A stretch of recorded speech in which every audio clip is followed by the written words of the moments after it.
নাগিরেভের Angel maker, যে গ্রামে শত শত স্বামীকে হত্যা করেছিলেন তাদের স্ত্রীরা। সময়টা ১৯৬৯ সালের ডিসেম্বর। হাঙ্গেরির ছোট শহর সলনকের আদালতে বিচার চলছিল। মামলাটি ছিল নাগিরেভ গ্রামে ঘটে যাওয়া এক ভয়ঙ্কর ঘটনা নিয়ে, যেখানে গ্রামের কয়েক ডজন নারীর বিরুদ্ধে অভিযোগ তারা নিজস্ব স্বামীদের ইচ্ছাকৃতভাবে বিষ খাইয়ে হত্যা করেছেন। সংবাদ মাধ্যম নিউ ইয়র্ক টাইমস জানিয়েছিল ১৯১১ থেকে ১৯২৯ সালের মধ্যে এই ছোট্ট কৃষক অধ্যুষিত গ্রামে ৫০ জনের বেশি পুরুষকে আর্সেনিক প্রয়োগে হত্যা করা হয়। অভিযুক্ত নারীরা অ্যাঞ্জেল মেকার নামে পরিচিত হয়ে ওঠেন। বিচারে একটি নাম বারবার উঠে আসে, ঝুঝানা ফাজেকাস। তিনি ছিলেন গ্রামের ধাত্রী এবং স্থানীয়ভাবে চিকিৎসা করার ক্ষমতা সম্পন্ন।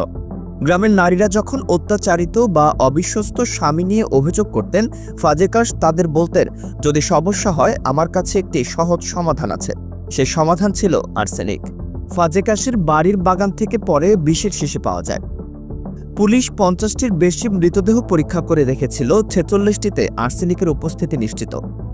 ১৯২৯ সালের বিচারে ২৬ নারীকে বিচারের মুখোমুখি আনা হয়, যাদের মধ্যে ৮ জনকে মৃত্যুদণ্ড দেওয়া হয় এবং ৭ জনকে যাবজ্জীবন কারাদণ্ড। নাগিরেভ গ্রামে বিয়ে সাধারণত পারিবারিকভাবে এবং আইনি বাধ্যবাধকতার সঙ্গে সম্পন্ন হতো। অনেক নারী অপেক্ষাকৃত বৃদ্ধ স্বামীর সঙ্গে জুটি বাঁধতেন এবং বিবাহ বিচ্ছেদ কার্যত অসম্ভব ছিল। এই সামাজিক প্রেক্ষাপটের মধ্যে ফাজেকাসের বিষক্রিয়ার নেটওয়ার্ক দীর্ঘদিন ধরে কাজ করতে সক্ষম হয়। বিশ্বযুদ্ধের সময় গ্রামের পুরুষরা সম্মুখ যুদ্ধে অংশ নিলে নারীরা নতুন কিছু স্বাধীনতা অনুভব করছিলেন, কিন্তু পুরুষরা ফিরে আসার পর তাদের স্বাধীনতা সীমিত হলে নারীরা ক্ষুব্ধ হয়ে পড়ে এবং ধীরে ধীরে বিষ প্রয়োগের মাধ্যমে প্রতিশোধ নেন। অনুমান করা হয় এই এলাকায় বিষক্রিয়ায় মৃতের সংখ্যা ৩০০-রও বেশি। এই ঘটনায় আদালত এবং পুলিশ কঠোর ব্যবস্থা নিয়েছিল, তবে বছরের পর বছর অতিবাহিত হওয়ায় নাগিরেভের বেশিরভাগ বেদনাদায়ক স্মৃতি মুছে গেছে। স্থানীয়রা এখন এই গ্রামের নাম শুনলেও পুরুষদের মধ্যে অস্বস্তি কম। তবে ইতিহাসের এই কাহিনী আজও নানা প্রশ্ন ছুড়ে দেয়।